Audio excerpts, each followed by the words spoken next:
ನಮಸ್ಕಾರ ವಿದ್ಯಾರ್ಥಿಗಳೇ, welcome to Karunada Pathashala YouTube channel. ಇವತ್ತಿನ ಒಂದು ವಿಡಿಯೋದಲ್ಲಿ ನಾವು ವಿಜ್ಞಾನಕ್ಕೆ ಸಂಬಂಧಪಟ್ಟ ಪ್ರಶ್ನೆಗಳನ್ನು ನೋಡೋಣ. ಮೊದಲನೇ ಪ್ರಶ್ನೆ, ಅಲಂ ಮಣ್ಣಿನ ನೀರನ್ನು ಡ್ಯಾಶ್ನಿಂದ ಶುದ್ಧೀಕರಿಸುತ್ತದೆ. ಅಲಂ ಮಣ್ಣಿನ ನೀರನ್ನು ಯಾವುದರಿಂದ ಶುದ್ಧ ಮಾಡ್ತೇವೆ ಅಂತ ಪ್ರಶ್ನೆ ಕೇಳಿದ್ದಾರೆ. ಈ ಒಂದು ಪ್ರಶ್ನೆಗೆ ಸರಿಯಾದ ಉತ್ತರ ಯಾವುದಾಗಿರುತ್ತೆ ಅಂದರೆ ಆಪ್ಷನ್ ಎ, ಹೆಪ್ಪುಗಟ್ಟುವಿಕೆ ಸರಿಯಾದ ಉತ್ತರ ಆಗಿರುತ್ತದೆ. ಮುಂದಿನ ಪ್ರಶ್ನೆ, ನ್ಯೂಕ್ಲಿಯ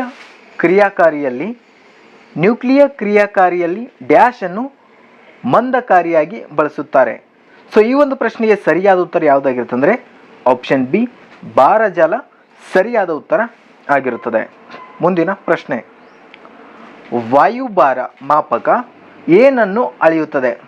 ವಾಯುಭಾರ ಅಂತ ನಾವು ನೋಡ್ತೀವಲ್ಲ, ಕೆಲವೊಂದು ಅಂತಾರಾಷ್ಟ್ರೀಯ ಉಪಕರಣ ಮತ್ತು ಮಾಪಕ, ಅದೇ ರೀತಿಯಾಗಿ SI ಮಾನಗಳ ಬಗ್ಗೆ ಇತ್ತೀಚೆಗೆ ಹೆಚ್ಚಿನ ಪ್ರಶ್ನೆನ ಕೇಳ್ತಾ ಇದ್ದಾರೆ. ಅದರ ಬಗ್ಗೆ ನಮ್ಮ ಸಂಪೂರ್ಣ ಚಾನಲ್ನಲ್ಲಿ ವಿಡಿಯೋಗಳಿದ್ದಾವೆ. ಇನ್ನೂ ಯಾರಾದರೂ ನೋಡಿಲ್ಲ ಅಂದರೆ ಇವಾಗಲೇ ನೋಡಿ. ವಾಯುಭಾರ ಮಾಪಕ ಏನನ್ನು ಅಳೆಯುತ್ತದೆ ಅಂದರೆ ಈ ಒಂದು ಪ್ರಶ್ನೆಗೆ ಸರಿಯಾದ ಉತ್ತರ ಆಪ್ಷನ್ ಸಿ, ಒತ್ತಡವನ್ನು ಅಳೆಯಲು ನಾವು ವಾಯುಭಾರವನ್ನು ಉಪಯೋಗಿಸುತ್ತೇವೆ. ಮುಂದಿನ ಪ್ರಶ್ನೆ, ಶಾರ್ಟ್ ಸರ್ಕ್ಯೂಟ್ ಸಮಯದಲ್ಲಿ ಸರ್ಕ್ಯೂಟ್ನ ಕರೆಂಟ್ ಡ್ಯಾಶ್ ಅಂದರೆ ಶಾರ್ಟ್ ಸರ್ಕ್ಯೂಟ್ ಆದಾಗ ಸರ್ಕ್ಯೂಟ್ನಲ್ಲಿರುವಂಥ ಕರೆಂಟ್ ಏನಾಗುತ್ತದೆ ಅಂತ ಪ್ರಶ್ನೆ ಕೇಳಿದ್ದಾರೆ.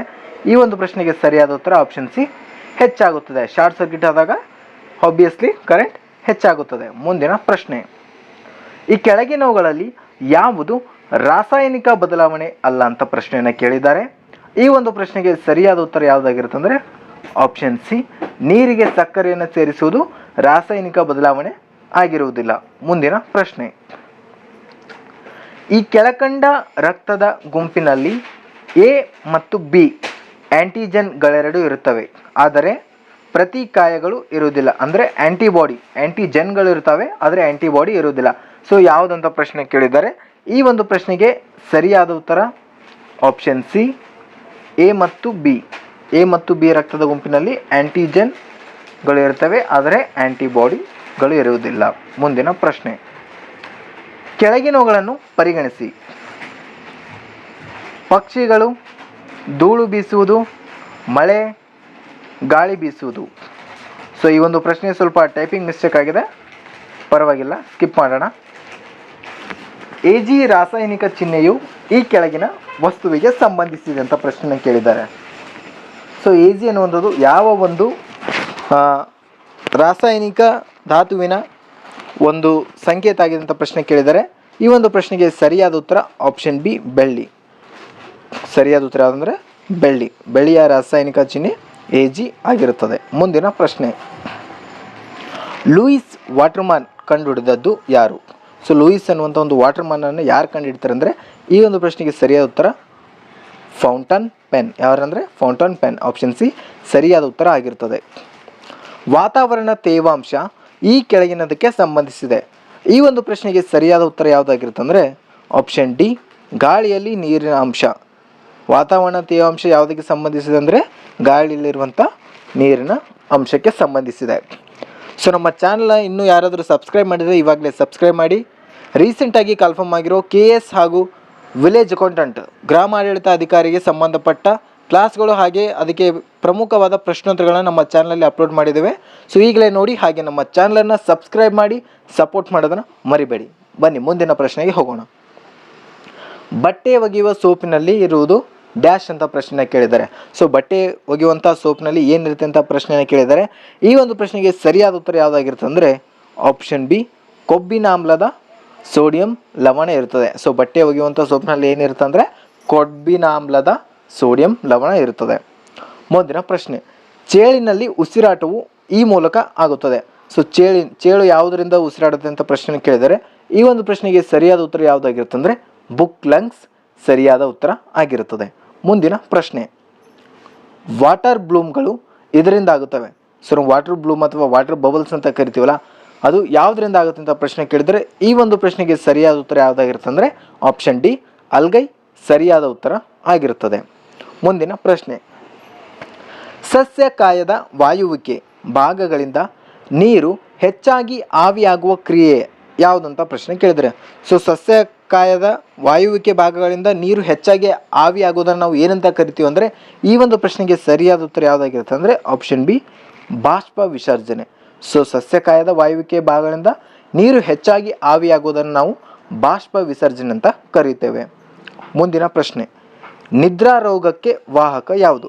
ಸೊ ನಿದ್ರಾ ರೋಗಕ್ಕೆ ವಾಹಕ ಯಾವುದಂದರೆ ನೋಣ ಅಂತ ಹೇಳ್ತೀವಿ. ಸೊ ಅದು ಸ್ವಲ್ಪ ಪ್ರೊನೌನ್ಸಿಯೇಷನ್ ಮಾಡೋಕ್ಕೆ ಬರಲಾದ ವರ್ಡು ಸಿ ನೋಣ ಅಂತ ನಾವು ಹೇಳ್ತೀವಿ. ಸೊ ನಗು ಬರ್ತಿರ್ಬೋದು ಕೇಳೋರಿಗೆ, ಪರವಾಗಿಲ್ಲ, ಆದರೆ ನಾವು ಸಿ ನೋಣ. ಸೊ ನೋಡಿದ್ರ ಸೌಂಡೇ ಬರೋದಿಲ್ಲ, ಎಂತಿಂಥ ವರ್ಡ್ಗಳಿದ್ದಾವೆ. ಸೊ ಸದ್ಯಕ್ಕೆ ಬರ್ತಿಲ್ಲ. ನಿಮ್ಗೇನಾದರೂ ಪ್ರೊನೌನ್ಸಿಯೇಷನ್ ಮಾಡೋಕ್ಕೆ ಬಂದರೆ ಬೆಟ್ರು. ಸೌಂಡ್ ಬರಲ್ಲ ಅಂತ ಅನ್ಕೋತೀನಿ. ಇದು ವರ್ಡ್ಗೆ ಆಪ್ಷನ್ ಡಿ ಸರಿಯಾದ ಉತ್ತರ ಆಗಿರುತ್ತದೆ.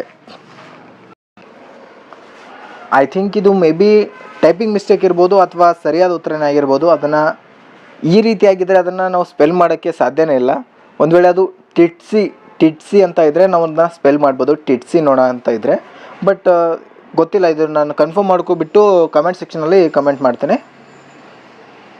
ಮುಂದಿನ ಪ್ರಶ್ನೆ, ಸಾಗರದ ಆಳವನ್ನು ಮಾಪನ ಮಾಡುವ ಉಪಕರಣ ಯಾವುದಂತ ಪ್ರಶ್ನೆಯನ್ನು ಕೇಳಿದ್ದಾರೆ. ಸೊ ಸಾಗರದ ಆಳವನ್ನು ಮಾಪನ ಮಾಡುವ ಉಪಕರಣ ಯಾವುದಂದರೆ ಆಪ್ಷನ್ ಎ ಗಹನ ಮಾಪಕ. ಯಾವುದಂದರೆ ಗಹನ ಮಾಪಕ ಸರಿಯಾದ ಉತ್ತರ ಆಗಿರುತ್ತದೆ. ಮುಂದಿನ ಪ್ರಶ್ನೆ, ರಾತ್ರಿ ದೃಷ್ಟಿಗೆ ಸಹಾಯಕಾರಿಯಾದ ಜೀವಸತ್ವಗಳು ಕೆಳಗಿನವುಗಳಲ್ಲಿ ಯಾವುದು? ಸೊ ರಾತ್ರಿ ದೃಷ್ಟಿಗೆ ಸಹಾಯಕಾರಿಯಾದ ಜೀವಸತ್ವ ವಿಟಮಿನ್ ಯಾವುದಂತ ಪ್ರಶ್ನೆ ಕೇಳಿದರೆ ಈ ಒಂದು ಪ್ರಶ್ನೆಗೆ ಸರಿಯಾದ ಉತ್ತರ ಯಾವುದಾಗಿರ್ತಾರೆ? ಆಪ್ಷನ್ ಎ ವಿಟಮಿನ್ ಎ ಸರಿಯಾದ ಉತ್ತರ, ಅಂದರೆ ಜೀವಸತ್ವ ಎ ಸರಿಯಾದ ಉತ್ತರ ಆಗಿರುತ್ತದೆ.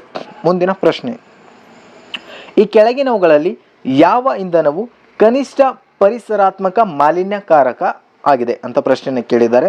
ಈ ಒಂದು ಪ್ರಶ್ನೆಗೆ ಸರಿಯಾದ ಉತ್ತರ ಯಾವುದಾಗಿರುತ್ತೆ ಅಂದರೆ ಆಪ್ಷನ್ ಸಿ ಹೈಡ್ರೋಜನ್ ಸರಿಯಾದ ಉತ್ತರ ಆಗಿರುತ್ತೆ. ಸೊ ಹೈಡ್ರೋಜನ್ ಯೂಸ್ ಮಾಡೋದ್ರಿಂದ ನಮ್ಮ ಪರಿಸರ ಜಾಸ್ತಿ ಹಾಳಾಗೋದಿಲ್ಲ. ಡೀಸೆಲು ಸೀಮೆಣ್ಣೆ ಕಲ್ಲಿದ್ದರಿಂದ ನಮ್ಮ ಪರಿಸರ ಜಾಸ್ತಿ ಹಾಳಾಗುವ ಸಾಧ್ಯತೆ ಇರುತ್ತೆ. ಆದ್ದರಿಂದ ಕನಿಷ್ಠ ಪರಿಸರಾತ್ಮಕ ಮಾಲಿನ್ಯಕಾರಕ ಯಾವುದಂದರೆ ಹೈಡ್ರೋಜನ್ ಅಂತ ಹೇಳ್ತೇವೆ. ಮುಂದಿನ ಪ್ರಶ್ನೆ, ಡ್ಯಾಶ್ ಕಾಯಿಲೆ ತಾಮ್ರದ ಕೊರತೆಯಿಂದ ಉಂಟಾಗುತ್ತದೆ. ಸೊ ತಾಮ್ರದ ಕೊರತೆಯಿಂದ ಉಂಟಾಗುವಂಥ ಕಾಯಿಲೆ ಯಾವುದಂದರೆ ಆಪ್ಷನ್ ಡಿ ಸಿಕೆಲ್ ಮತ್ತು ಅನಿಮಿಯಾ. ಸಿಕೆಲ್ ಮತ್ತು ಅನಿಮಿಯಾ ಯಾವುದರಿಂದ ಬರುತ್ತೆ ಅಂದರೆ ತಾಮ್ರದ ಕೊರತೆಯಿಂದ ಬರುವಂಥ ಕಾಯಿಲೆ ಆಗಿರ್ತದೆ.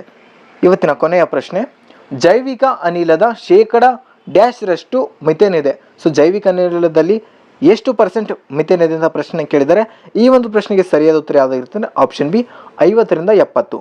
ಸೊ ನಮ್ಮ ಈ ಕರುನಾಡ ಪಾಠಶಾಲೆ ಚಾನಲಲ್ಲಿ ಸ್ಪರ್ಧಾತ್ಮಕ ಪರೀಕ್ಷೆಗಳಾಗಿ ಸಾಮಾನ್ಯ ಜ್ಞಾನ, ಪ್ರಚಲಿತ ಘಟನೆಗಳು ಹಾಗೂ ಕರ್ನಾಟಕ ರಾಜ್ಯದ ಎಲ್ಲ ಸ್ಪರ್ಧಾತ್ಮಕ ಪರೀಕ್ಷೆಗಳಾದ PC, PSI, SDA, FDA, PDO, ಅದೇ ರೀತಿಯಾಗಿ ಗ್ರಾಮಾಡಳಿತ ಅಧಿಕಾರಿ ಎಲ್ಲ ರೀತಿಯ ಹುದ್ದೆಗಳಿಗೆ ಸಂಬಂಧಪಟ್ಟ ಪ್ರಶ್ನೋತ್ತರಗಳ ಸರಣಿಯನ್ನು ನಾವು ಈಗಾಗಲೇ ಅಪ್ಲೋಡ್ ಮಾಡಿದ್ದೇವೆ.